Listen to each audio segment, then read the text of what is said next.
करवीर पंचायत समितीची मासिक सभा चांगलीच वादळी ठरली. सभेच्या सुरुवातीला स्वर्गीय डॉक्टर डी.वाय. पाटील यांना श्रद्धांजली वाहण्यात आली.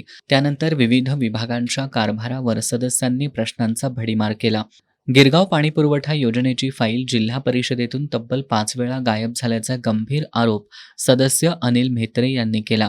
अधिकाऱ्यांच्या या बेजबाबदारपणामुळे प्रशासनावरील विश्वासच उडाला असल्याचं सांगत याची जबाबदारी अधिकाऱ्यांनी स्वीकारावी अशी मागणी त्यांनी केली. माझा त्या जिल्हा परिषदच्या प्रशासनावर आरोप आहे, नमूद करून घ्या माझा. कारण 5 मिटिंगा झाल्या, कॉन्ट्रॅक्टरला बोलवून आणला, सगळं झालं तरी पण आणि फाईल अजून आमची परत शोधून द्यावी लागली आमच्या अधिकाऱ्यांनी. आम्ही आमच्या अधिकाऱ्यांना विचारतोय, अधिकारी सांगतात आज सही होईल, उद्या सही होईल.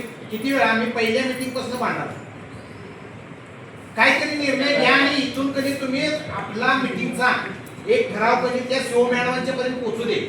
आमची काय तळमळ आहे किंवा काय अडचण आहे 3 वेळा फाईल गेली, फाईल नेमकी जात्या कुठं फाईल गळा झाल्या काय विषय काय आपल्याकडून नाही सर, हे जिल्हा मी जिल्हा परिषदचा विषय सांगतोय. आपला विषय सांगत नाही, मी जिल्हा परिषदचा विषय सांगतोय. फाईल गळा झाली काय अहो जानकी साहेब, मी खोटं कशाला बोलू? मला काय कुरुकली इथल्या शाळेच्या इमारतीचे स्ट्रक्चरल ऑडिट संबंधित अधिकाऱ्यानं शाळेच्या गेटबाहेर उभं राहूनच केल्याचा गंभीर आरोप सभापती सातप्पा पाटील यांनी केला. यावरून सभागृहात अधिकाऱ्यांच्या निष्काळजीपणाबद्दल संताप व्यक्त करण्यात आला.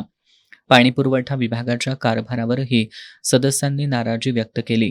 कुडित्रे जलजीवन योजनेसह तालुक्यातील अनेक गावातील पाणीपुरवठ्याची कामं अद्याप अपूर्ण असल्याचं सभागृहाच्या निदर्शनास आणून देण्यात आलं. थकीत पाणीपट्टी वसुलीसाठी तातडीनं पथक स्थापन करावं, पाणी योजनांवर सोलर यंत्रणा बसवावी अशी मागणी मेघा नाळे यांनी केली.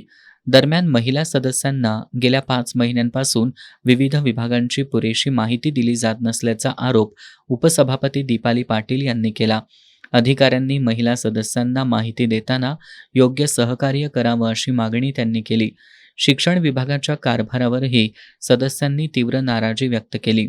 मल्लेवाडी आणि आर्डेवाडी इथल्या शिक्षकांच्या बदल्यांमुळं शाळांमध्ये एकही शिक्षक शिल्लक नसल्याचा मुद्दा उपस्थित करण्यात आला. या शून्य शिक्षकी शाळांमुळं विद्यार्थ्यांचं शैक्षणिक नुकसान होत असून संतप्त पालक शाळांना कुलूप ठोकण्याच्या तयारीत असल्याचं सांगण्यात आलं. गैरहजर राहणाऱ्या शिक्षकांवर कठोर कारवाई करून निलंबनाचा प्रस्ताव पाठवावा अशी मागणी बळीराम कळके यांनी केली. पशुसंवर्धन विभागाच्या कामकाजावरही सदस्यांनी प्रश्न उपस्थित केले. पशुधनाचं लसीकरण वेगानं करावं, तसंच 16 टन मका बियाणं कोणत्या गावांमध्ये वितरित करण्यात आलं याची स्पष्ट माहिती द्यावी अशी मागणी करण्यात आली. जनावरांच्या मृत्यूनंतर गोकुळकडून विम्याची रक्कम मिळण्यास 6 ते 7 दिवसांचा विलंब होत असल्याची तक्रारही सभेत करण्यात आली. खासगी शाळांच्या चौकशीबाबत प्रशासनाकडून टाळाटाळ होत असल्याचा आरोप करत सदस्यांनी अधिकाऱ्यांना धारेवर धरलं. याबाबत तातडीनं माहिती सभागृहात सादर करावी, अन्यथा सभागृह सोडू देणार नाही असा आक्रमक पवित्रा काही सदस्यांनी घेतला. प्रत्येक सदस्याच्या मतदारसंघात पाणंद रस्त्यांची कामं मिळावीत अशी मागणी निवास पाटील आणि विलास भोसले यांनी केली.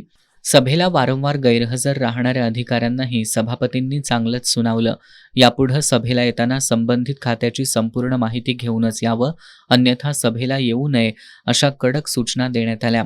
एकूणच गिरगाव पाणीपुरवठा योजनेची गायब झालेली फाईल, शून्य शिक्षकी शाळा, अपूर्ण पाणी योजना आणि अधिकाऱ्यांच्या गैरहजेरीवरून करवीर पंचायत समितीची मासिक सभा चांगलीच गाजली. आता या आरोपांवर प्रशासन काय कारवाई करतं याकडे सर्वांचं लक्ष लागलंय.